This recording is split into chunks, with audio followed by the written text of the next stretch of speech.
Good day, everybody, and welcome to another edition of the Military and Foreign Affairs Network. I am your host, the voice of reason. Well, it's been a few days since we have done a video content production on the ongoing civil war taking place inside the former state of Ethiopia. And as I speak today, there are dual operations ongoing, major operations by both the Oromia Liberation Army, and Abiy loyalist forces. We have reports that Abiy loyalist forces are conducting operations in the area near Gambela.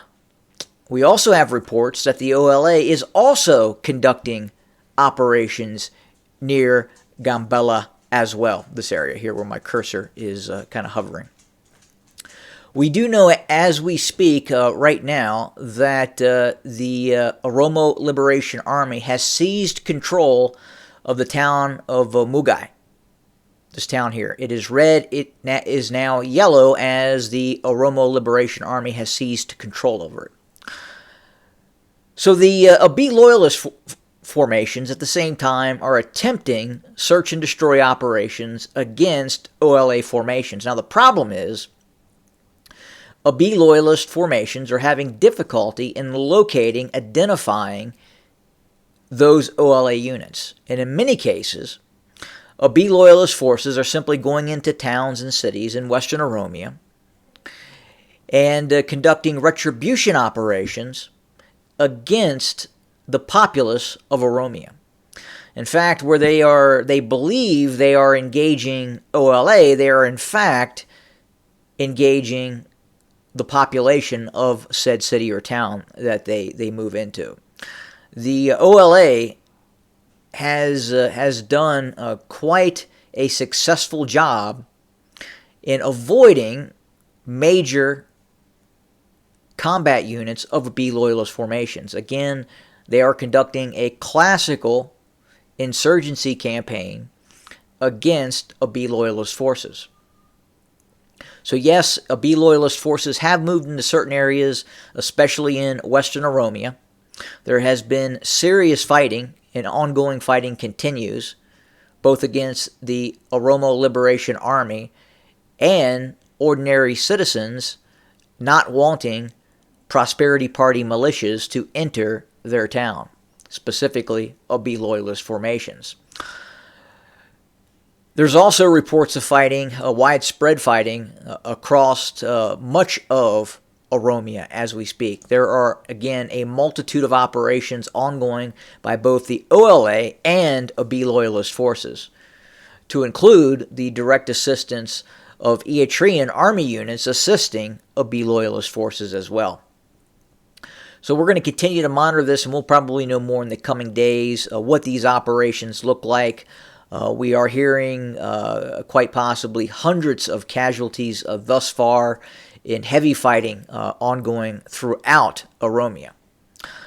In other news, and this is going back up to the Tigray region, we have video evidence now that, again, the Eritrean army is still in the Tigray region, northern Tigray. We now have evidence showing as Eritrean army units leave Tigray, they are indeed taking things with them. They are looting the Tigray region. So if it's not bolted down, in all probability, even if it is bolted down, Eritrean forces are taking it with them. They're stealing. We're also seeing, which is even more concerning, is males are being lined up in rows and put on buses and being transported to places unknown. And in all likelihood, we know the Abiy loyalist forces are operating concentration camps inside the former state of Ethiopia. And we also know now that Eritrean army units, in all probability, have concentration camps operating in Eritrea, quite possibly inside other areas of the former state of Ethiopia. And as we speak, are transporting Tigrayan populations that continue to be occupied by the Eritrean army.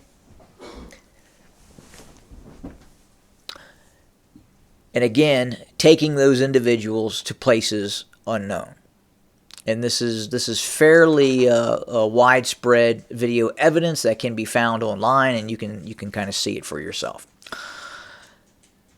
But that's where it kind of sits right now. Again, we believe that while this temporary ceasefire is holding in the Tigray region, ultimately there is a very, very high degree of possibility that things could ultimately break down.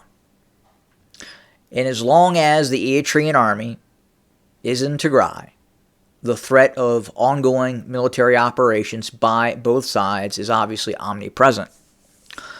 So we'll continue to monitor, we'll continue to report on what is happening. Very, very disconcerting video evidence of the atrocities by the Eritrean army being conducted in northern Tigray. We're also concerned about Mekelle as well. Obviously, there has been reports of smaller units of Abiy loyalist federal police units per agreement have moved in to one area of Mekelle. Now, with that being said, most of Mekelle is still under the control of the Tigrayan Defense Forces. The Tigrayan army still exists. The TDF still exists. We have also seen video evidence of a still very much cohesive Tigrayan Defense Forces. And at this point, as you can see on the map here, we believe this is for the most part correct. Again, areas in green under the control of the TDF, areas in blue and red to the north under the control of Eritrean army units for the most part, interdispersed with some Abiy loyalist units. And then to the south of Mecho, near Alamata and Korim, this area is under the control of Abiy loyalist Amharan regional militia forces. But we're going to continue to monitor these ongoing offensive operations by both sides. Both the OLA and Abiy loyalist formations are locked in some very serious fighting ongoing, and we'll continue to cover and report what we're hearing, what we are seeing. And that is our coverage for today. We'll have more very, very soon. Thank you for joining us today. Have a good day.